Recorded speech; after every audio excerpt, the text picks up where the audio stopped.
Bueno, ahora hablaremos acerca de las urgencias psiquiátricas. Entonces, como dato importante tenemos que del 20 al 50% aproximadamente de los pacientes que van a consultar al servicio de urgencias van a tener la posibilidad de presentar una agitación psicomotriz. Y el 10% de los pacientes de urgencias presentan agitación o conducta violenta sin necesidad de haber tenido algún antecedente psiquiátrico. Entonces, ¿cuáles van a ser los objetivos en pacientes que vemos con agitación o conductas violentas? Primero, la contención adecuada de la persona. Segundo, la evaluación rápida de la misma.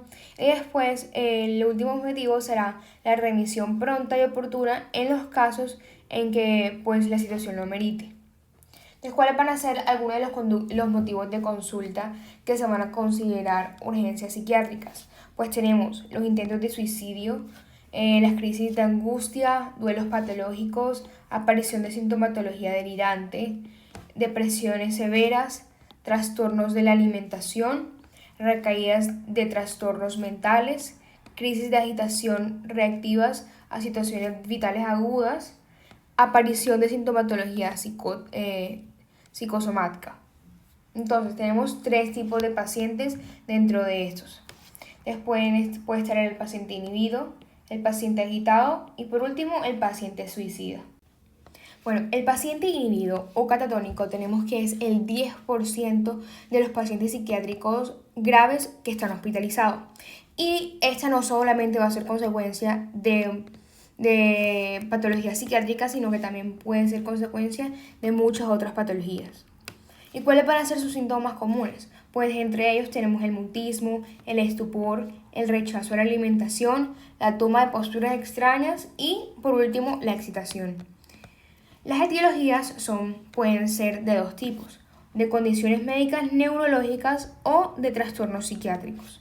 Entonces, dentro de estas primeras, dentro de las condiciones médicas neurológicas, tenemos como ejemplo el estatus epiléptico no convulsivo, los síndromes paranoplásicos pueden también dar catatonía, trastornos hidroelectrolíticos, cetocidosis, VIH, lupus eritematoso sistémico, tumores cerebrales, encefalitis, que es muy importante, Wernicke-Korsakoff y las intoxicaciones también pueden llevar al paciente a que esté inhibido o catatónico.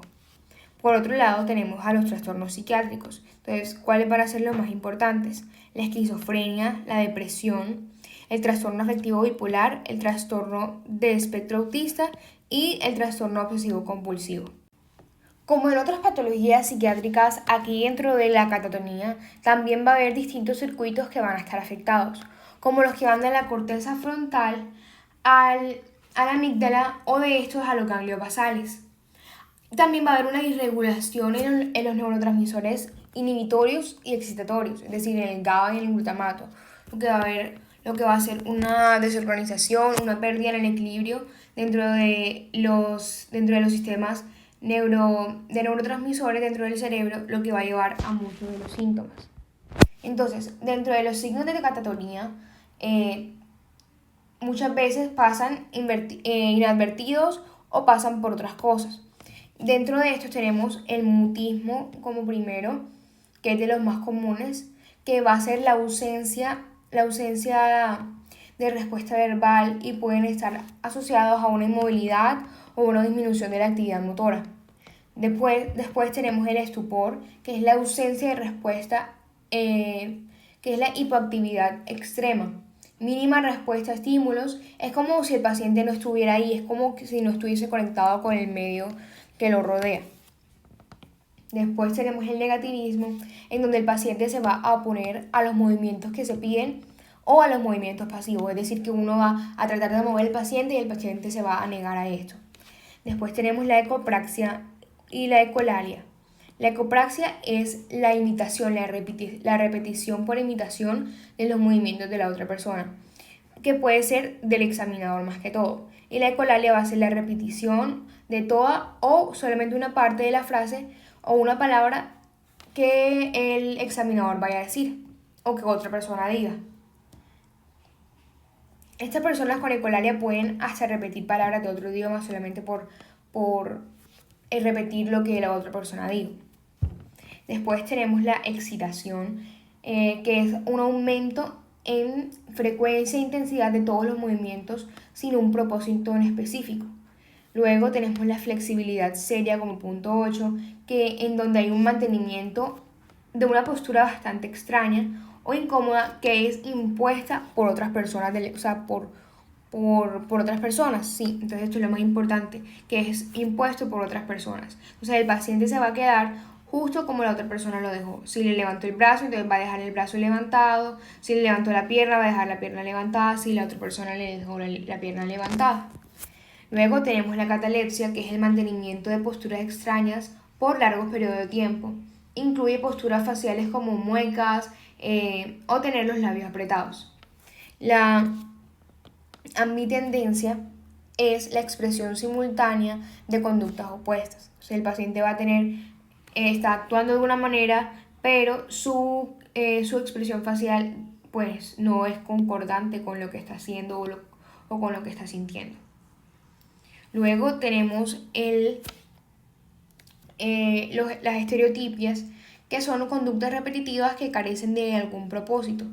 Por otro lado tenemos los manerismos, que son movimientos voluntarios exagerados o extraños que se hacen de manera repetida, con una finalidad, por ejemplo, que el paciente va a saludar a todo el mundo que pasa. A diferencia de las estereotipias, que también son movimientos repetidos, estas estereotipias no van a tener algún propósito, mientras que los manerismos puede que sí tengan. Después tenemos a la obediencia automática, en donde el paciente va a hacer todo lo que se le pide automáticamente, o sea, sin pensarlo. Luego, después por este lado tenemos la presión o grasping forzado, en donde al paciente se le va a ofrecer la mano y él la va a estrechar a pesar de que se le pide que no lo haga, como un impulso. Y por último tenemos el Mitgehen, que es una forma extrema de cooperación. Entonces el paciente se mueve en la dirección en la que el médico lo hace con un mínimo de esfuerzo y vuelve a su posición. Entonces, ¿cómo vamos a clasificar la catatonía? En estuporosa, en agitada o pues está la mixta. La estuporosa se caracteriza más que todo por la presencia de catalepsia, de flexibilidad seria, de mutismo, de negativismo o de estupor. Y por otro lado tenemos la agitada, en donde el paciente va a tener ecolalia o ecopraxia, obediencia automática, movimientos estereotipados, excitación o confabulación. Y la mixta, pues donde va a haber tantos síntomas o signos de acá como de estuporoso como de agitada. Y esta va a ser la más frecuente. Ahora, según los criterios del DSM-5, nos dicen que la catatonía, para que el paciente esté catatónico, para clasificarlo como catatónico, se requieren dos o más de los siguientes situaciones por mínimo 24 horas. Es decir, por mínimo un día. Entonces, la primera condición es inmovilidad motora, que se manifiesta como catalepsia, incluida la flexibilidad seria y también estupor. O sea, el paciente está totalmente quieto o está quieto y se deja hacer cualquier cosa y se queda en esa posición. El paciente está estuporoso, o sea, está desconectado del mundo exterior, o sea, no tiene nada que ver con lo que está pasando a su alrededor. La situación 2 es una actividad motora demasiado excesiva. Entonces, y además que esta va a carecer de propósito y no está incluida por estímulos, está dada por estímulos externos. Después tenemos el negativismo, que ya dijimos, el negativismo extremo, ya dijimos que el negativismo es cuando una persona no se quiere mover, cuando le dicen que se mueva, no se mueve para nada, o tratan de moverlo y tampoco se va a mover. O mutismo, que es cuando la persona no habla. Después 4 tenemos peculiaridades del movimiento voluntario manifestadas por la adopción voluntaria de posturas extrañas, movimientos estereotipados, manerismos marcados o muecas muy llamativas. Y por último tenemos la ecolalia o la ecopraxia. Entonces, si el paciente tiene 2 o más de estos por un periodo mayor a 24 horas, pues entonces se clasifica o se diagnostica al paciente con catatonía. Luego tenemos nuestra otra clasificación, los otros criterios que son del CIE-10. Entonces en el CIE-10 ya no nos dicen que tienen que ser 2 síntomas, sino que puede ser uno solo, pero este solo síntoma o signo tiene que durar por lo menos 2 semanas. Ahora, ¿cómo va a ser nuestro tratamiento? Primero, una de las terapias que los autores pueden preferir y puede ser mucho más efectiva en este tipo de pacientes es la terapia, electroconvulsiva. También pueden servir las benzodiazepinas como primera línea, que entre ellas el más importante está el lorazepam, ya que corrige la función GABAérgica que es de la corteza orbitofrontal. Y el 70% de los pacientes responden aproximadamente a los 4 días. Y del 80 al 100% de los pacientes se recuperan. Y en este tipo de pacientes catatónicos debemos evitar el uso de antipsicóticos. Sobre todo los típicos como el haloperidol, porque estas pueden llevar a una catatonía maligna que puede terminar matando al paciente. ¿Cuáles van a ser los objetivos con este tratamiento? Pues van a ser disminuir las complicaciones secundarias a la inmovilidad y a la pobre ingesta alimentaria. El segundo es el éxito dependerá de la rapidez e inicio del tratamiento. Entonces hay que identificar rápidamente a los pacientes y enseguida tratarlos para tener un éxito en el tratamiento. Y hacer el diagnóstico diferencial, pues es un síndrome que tiene muchas presentaciones y algunas con un mayor riesgo de mortalidad que otras. Siempre hay que descartar un trastorno orgánico, un trastorno como una enfermedad orgánica, como un SB, un síndrome de encerramiento, Parkinson, demencia, una neuroinfección o una enfermedad autoinmune como el lupus eritematoso sistémico o de pronto un síndrome neuroléptico o hipotiroidismo. Entonces hay que descartar primero todas esas condiciones para después de verdad enfocar al paciente con una catatonía por una causa psiquiátrica. Luego, entonces primero tenemos que hospitalizar al paciente catatónico. Luego tenemos que tratarlo con las benzodiazepinas que dijimos que era la primera línea de tratamiento. Hay que mantener el balance hídrico y electrolítico.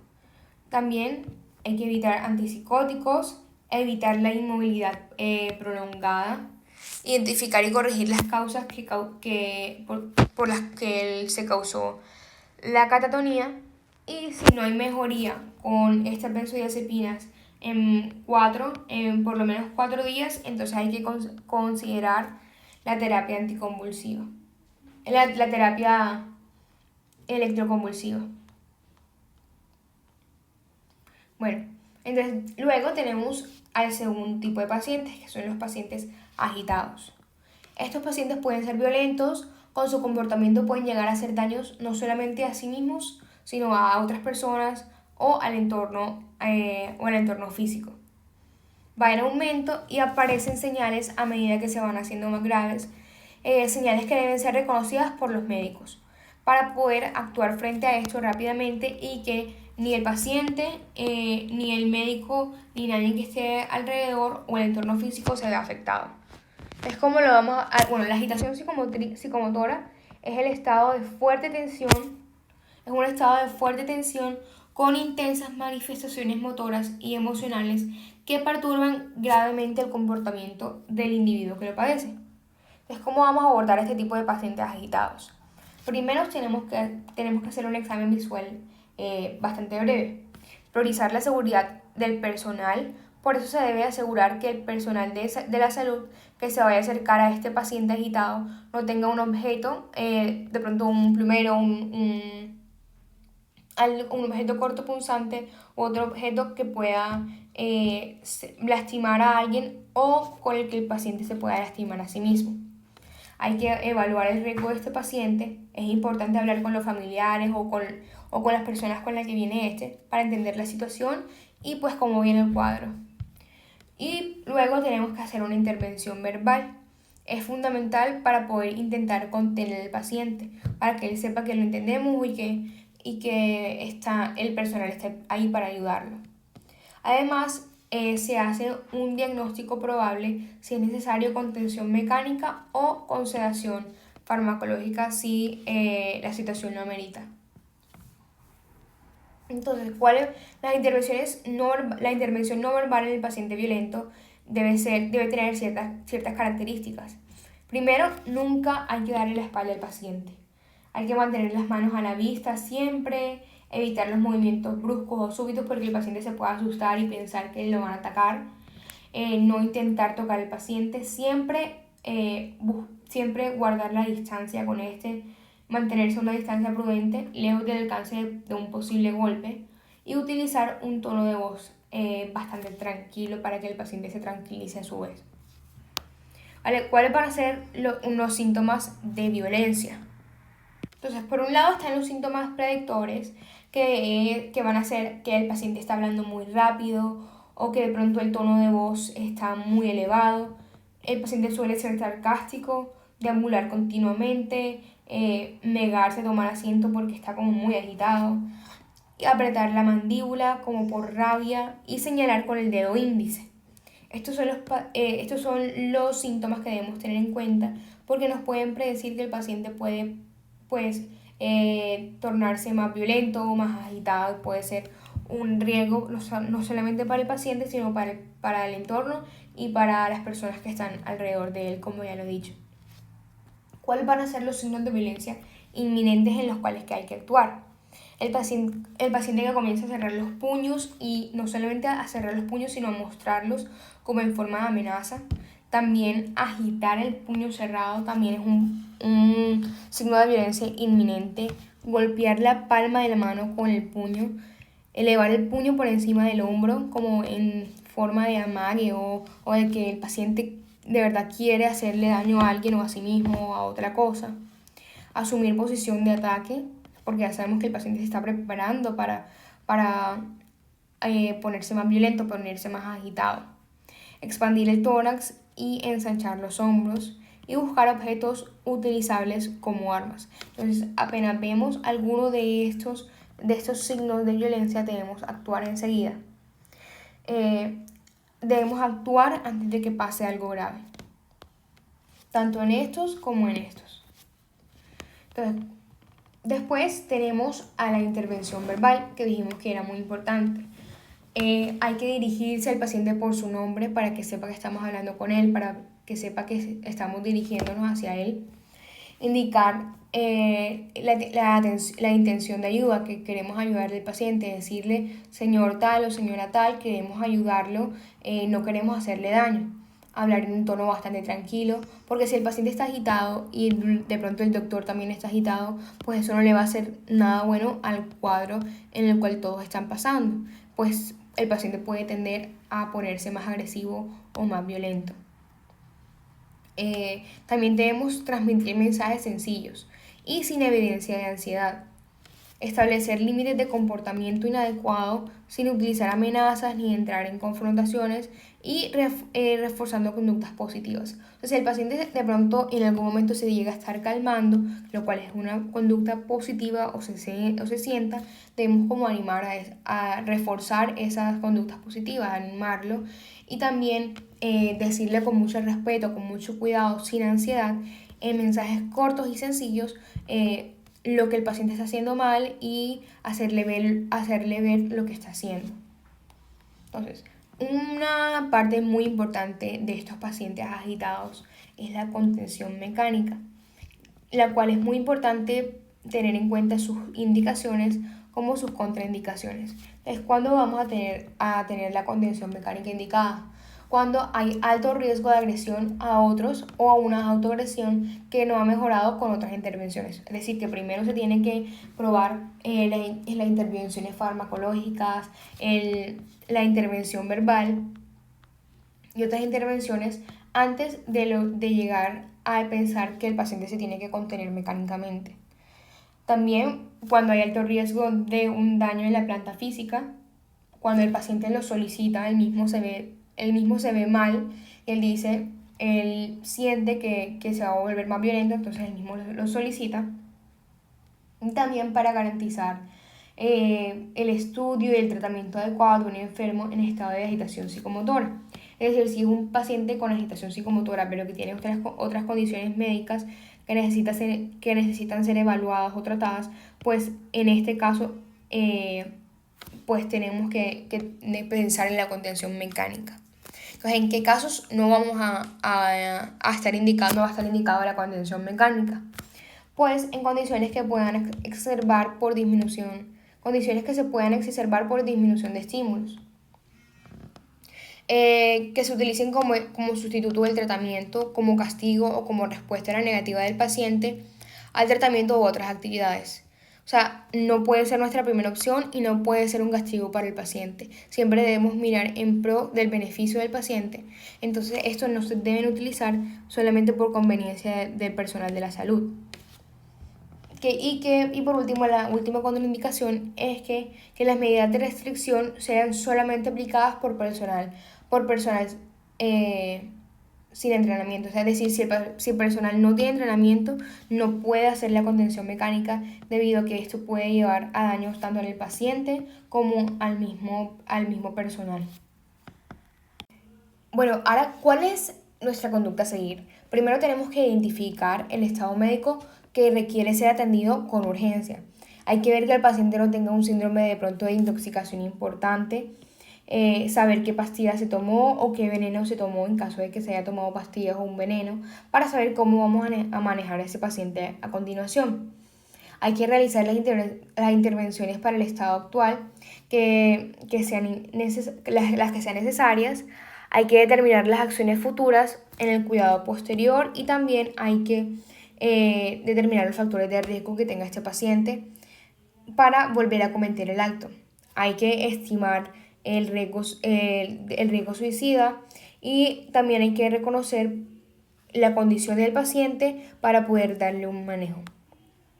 Bueno, la atención en urgencias hay que evaluar médicamente al paciente, no solamente psiquiátricamente. Hay que identificar y corregir la causa del problema, estabilizar al paciente hemodinámicamente y no se debe hospitalizar en servicios psiquiátricos si se encuentra alguna condición tanto médica como obstétrica. O sea, primero tenemos que enfocarnos en la condición médica o en la condición obstétrica antes de poner al paciente en servicios psiquiátricos. Una vez que ya su salud física está bien, pues ahí sí podemos remitirlo al servicio de psiquiatría. Por otro lado, si el paciente está agitado y existe el riesgo de autolesionarse o hacerle daño a su entorno o a las personas que están en su entorno, si el paciente se muestra suspicaz y no responde a la comunicación verbal de la cual ya hablamos, debemos tomar medidas inmediatamente. Bueno, ahora la conducta suicida y la enfermedad mental, que pues lastimosamente van muy de la mano porque ya vimos que las enfermedades mentales, el suicidio es su complicación más grave. Por un lado tenemos a los pacientes pesimistas y con desesperanza, que esto es una parte de la conducta suicida, y estos pacientes tienden a tener trastornos afectivos, de ansiedad o trastornos bipolares. Y por otro lado tenemos el otro espectro, que son los pacientes que demuestran una conducta suicida impulsiva y agresiva. Y son más que todos los pacientes con trastornos de personalidad, trastorno de abuso de sustancias psicoactivas y trastornos del comportamiento alimentario. La conducta suicida en el servicio de urgencias. Entonces, es el lugar donde se va a realizar la primera evaluación, o sea, el primer contacto médico de la persona con alguna institución. Tiene que tener las medidas de seguridad apropiadas, adecuadas para este paciente. Y la actitud de los profesionales de urgencias, porque son los primeros que reciben al paciente, debe ser muy buena y empática. Deben tener una conducta adecuada. La gran mayoría de las personas que se suicidan han expresado previamente ideas de suicidio y han mostrado signos de alarma a familiares y profesionales. Por eso es que cualquier persona que hable de suicidio hay que tenerla muy en cuenta y tomarla siempre en serio. Aquí por último en esta tabla vemos a los criterios de hospitalización. Entonces estos son los criterios, por decirlo así, de mal pronóstico, y estos del lado derecho son los criterios, por decirlo así, de buen pronóstico. O sea que son variables asociadas con mayor probabilidad de ingreso hospitalario. Si el paciente tiene intención de repetir la conducta suicida porque de pronto no le funcionó, plan para usar un método letal, que el paciente ya tenga un plan para ello. El bajo funcionamiento psicosocial antes de la conducta suicida también es un factor de mal pronóstico. La hospitalización psiquiátrica previa también aumenta el riesgo del paciente. La conducta suicida el año anterior, la planificación para que nadie pueda salvar su vida después de la conducta suicida. Bueno, esos son los de mal pronóstico. Ahora los de mejor pronóstico son variables asociadas con mayor probabilidad de alta desde el servicio de urgencias. Entonces son pacientes que ya tuvieron la conducta suicida, el intento de suicidio y estuvieron en hospitalización, y los que muestran un buen pronóstico son aquellos que después de esa conducta suicida tienen como un periodo de reflexión en donde reconocen lo que pasó y tienen perspectivas realistas del futuro después de esta conducta suicida. También tienen un alivio porque el intento de suicidio no fue efectivo. Tienen una disponibilidad de un método para suicidarse, pero no lo han usado. Y creer que el intento podría influir en otras personas. Y disponer de soporte familiar también es muy importante para estos pacientes.